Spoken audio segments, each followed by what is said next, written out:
Kami kelompok 2 akan menganalisis laporan keuangan PT Industri Jamu dan Farmasi Sidomuncul Tbk menggunakan 3 metode analisis keuangan. Yang pertama adalah metode analisis vertikal, yang kedua adalah metode analisis horizontal, dan yang ketiga adalah metode analisis tren. Yang pertama, metode analisis vertikal ialah analisis yang dilakukan hanya meliputi satu periode dengan membandingkan antara pos 1 dengan pos lainnya, sehingga hanya akan diketahui keadaan keuangan atau hasil observasi pada saat itu juga.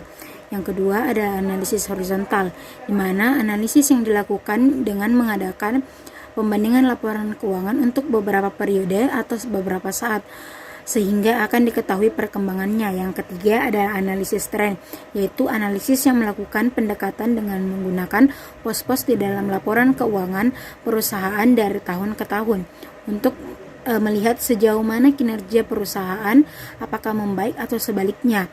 Jika analisis tren membaik, disimpulkan bahwa kinerja perusahaan relatif baik, begitupun dengan sebaliknya.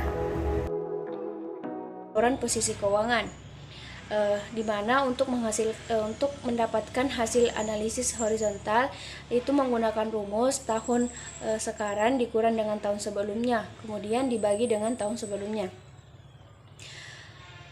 Kesimpulannya dapat kita ketahui bahwa jumlah aset sama dengan jumlah liabilitas dan ekuitas, di mana pada tahun 2018 jumlah aset dan jumlah liabilitas dan ekuitas mengalami peningkatan sebesar 179.430.000 dengan persentase 5,68%. Kemudian pada tahun 2019 juga mengalami peningkatan sebesar 199.270.000 dengan persentase 5,97%.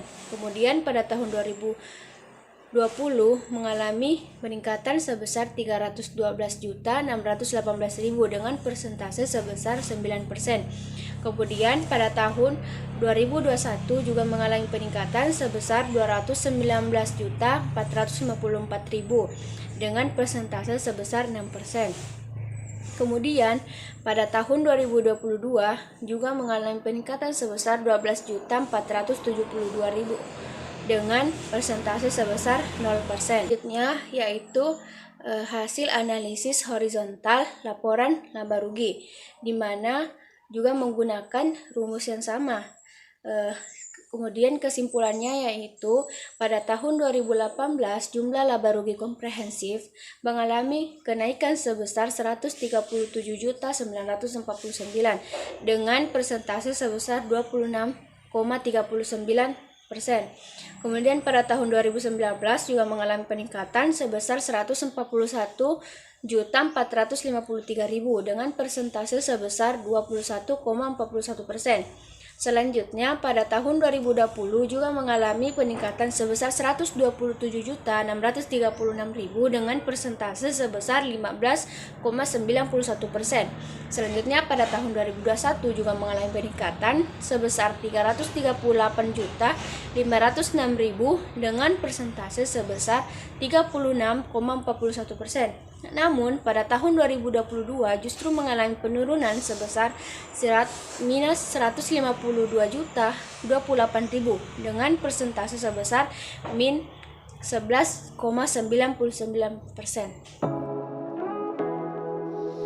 Baik, saya akan menjelaskan mengenai metode analisis vertikal dalam laporan keuangan PT Industri Jamu dan Farmasi Sidomuncul Tbk. Yang pertama itu laporan posisi keuangan. Di sini sudah ada laporan keuangannya. Rumus analisis vertikal yang digunakan ialah akun neraca dibagi dengan total aset atau total liabilitas dan ekuitas, kemudian dikali dengan 100%. Nah, sudah didapatkan hasil analisisnya. Di sini bisa dilihat pada akun kas dan setara kas pada tahun 2018 hingga 2020 mengalami peningkatan. Namun pada tahun 2021 dan 2022 sedikit menurun hingga 22,6%.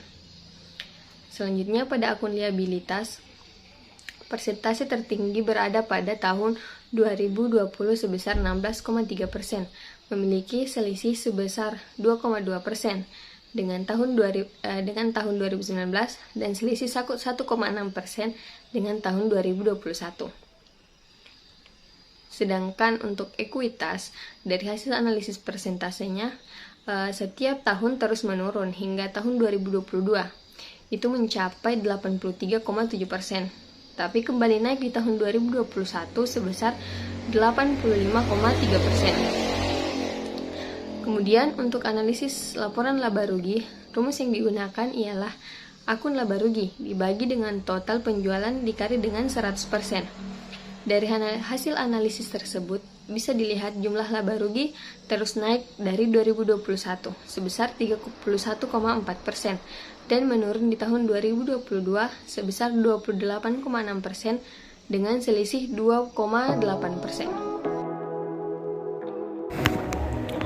Baiklah, pada kesempatan kali ini saya akan menyimpulkan hasil dari analisis tren pada laporan keuangan PT Industri Jamu dan Farmasi Sidomuncul Tbk yang dapat kita lihat dari salah satu laporannya, yaitu pada laporan posisi keuangan, yaitu terdapat beberapa rekening pos-pos pada laporan keuangan tersebut yang dapat dilihat dari pos aset, yaitu pada periode 2019, 2020, dan 2021 mengalami peningkatan, sedangkan pada periode 2022 mengalami penurunan.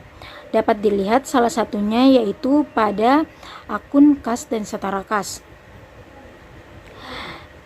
di mana terdapat selisih pada tahun 2019 dan 2020 mengalami peningkatan sebesar 21% dengan persentase 2019 sebesar 107%, tahun 2020 yaitu persentasenya 128%, sedangkan 2020 ke 2021 mengalami peningkatan sebesar 6% dengan persentase di 2021 sebesar 134%, sedangkan pada periode 2021 ke 2022 mengalami penurunan sebesar 19% dengan persentase pada tahun 2022 sebesar 115%. Dengan keseluruhan total aset sebesar pada 2019 yaitu sebesar 106%, 2020 115%, 2021 sebesar 122% dan 2022 sebesar 122%. Selanjutnya, pada pos liabilitas memiliki hutang usaha yang tinggi pada periode 2022 dan 2020 dengan persentase pada tahun 2020 sebesar 112% dan pada periode 2022 sebesar 115%, serta memiliki hutang usaha yang relatif rendah pada periode 2019 dan 2021 dengan persentase di 2019 sebesar 85%, sedangkan pada 2021 dengan persentase 104%. Adapun total liabilitas peningkatan yang cukup drastis di periode 2019 dan 2020 yaitu 2019 dengan persentase 140 dan 2020 dengan persentase 144 dengan selisih kenaikan mencapai hampir dengan 40% serta mengalami penurunan dari periode 2021 dan 2022 yaitu pada 2021 sebesar 137%, 2022 sebesar 132% dengan selisih penurunan sebesar 5%. Faktor ini dapat disebabkan karena PT Industri Jamu dan Farmasi Sidomuncul Tbk mampu mengendalikan hutangnya pada periode 2021 dan 2022 dibandingkan dengan periode 2019 dan 2022. Di pos terakhir ada ekuitas, di mana jumlah penanaman modal pada PT Industri Jamu dan Farmasi Sidomuncul Tbk tidak memiliki nilai yang sama pada setiap periodenya, yaitu 100% dengan jumlah Rp1.500.000. Namun, dilihat dari jumlah keseluruhan ekuitas mengalami penurunan atau kenaikan yang bervariatif dengan selisih yang cukup sedikit. Dengan adanya analisis tren ini, pada pos ekuitas akan membantu pihak investor investor untuk menanamkan modal pada perusahaan ini. Selanjutnya, kesimpulan metode analisis tren pada laporan laba rugi dapat dilihat dari analisis yang telah dilakukan di atas, di mana PT Industri Jamu dan Farmasi Sido Muncul Tbk mengalami penaikan yang terdapat pada laba bruto pada 3 tahun berturut-turut, yaitu 2019, 2020, dan 2021. Dengan selisih 8% dari pendapatan pada tahun 2021. Selanjutnya di hasil akhir, jumlah komprehensif lainnya setelah pajak juga mengalami peningkatan pada tahun 2019 dan 2021 dan mengalami penurunan pada periode 2020 dan 2022, yaitu pada 2019 mengalami dengan persentase 121%, 2020 persentasenya 116%, 2021 persentasenya 136%, dan 2022 persentasenya 88%. Adapun selisihnya 2019 dan 2020 mengalami penurunan sebesar 5%. Sedangkan 2020 ke 2021 mengalami peningkatan sebesar 20%, dan periode 2021 ke 2020 mengalami penurunan yang cukup drastis sebesar 48%, di mana hampir menyentuh 50%. Hal ini dapat dikatakan bahwa PT Industri Jamu dan Farmasi Sido Muncul Tbk telah berhasil dalam kinerja manajemennya karena perusahaan dapat meningkatkan pendapatannya dibandingkan beban yang dikeluarkan. Dari hasil analisis perolehan laba untuk tahun berikutnya, apabila PT Industri Jamu dan Farmasi Sido Muncul Tbk mampu mempertahankan pendapatannya agar terus meningkat tiap tahunnya dan meminimalisir total bebannya, maka perusahaan tersebut akan dikategorikan sebagai perusahaan yang unggul. Baik, mungkin begitu dari hasil penjelasan saya. Kurang lebihnya mohon dimaafkan. Wabillahi taufiq wal hidayah. Wassalamualaikum warahmatullahi wabarakatuh.